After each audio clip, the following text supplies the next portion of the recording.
U.S. Attorney General Jeff Sessions fired Andrew McCabe, a former FBI Deputy Director who was criticized by President Trump for his supposed bias against the White House.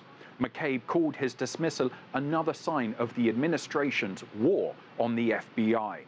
The FBI's Office of Professional Responsibility, which investigates alleged misconduct by employees, recommended McCabe's firing.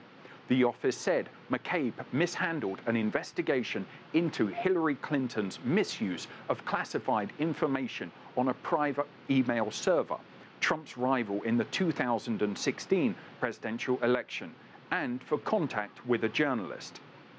The White House had become more vocal in its criticism of McCabe when he appeared to support claims by other FBI agents of pressure by the Trump administration to steer the investigation into alleged meddling by Russia in the 2016 election. We do think that it is well documented that he has had some very troubling behavior and by most accounts a bad actor.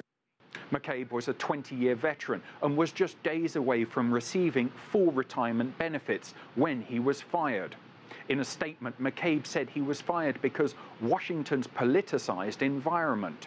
He wrote, "It is part of this administration's ongoing war on the FBI and the efforts of the special counsel investigation, which continue to this day."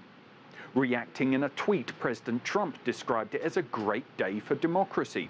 He added that McCabe knew all about the lies and corruption going on at the highest levels of the FBI without giving any evidence. Former CIA Director John Brennan blasted Trump, tweeting, "When the full extent of your venality, moral turpitude, and political corruption becomes known, you will take your rightful place as a disgraced demagogue in the dustbin of history." The president's personal lawyer, John Dowd, argued that with McCabe's firing, the special counsel's investigation should be brought to an end. We'll have to see what the next twist in this ongoing investigation will be. Toby Muse, CGTN, Washington.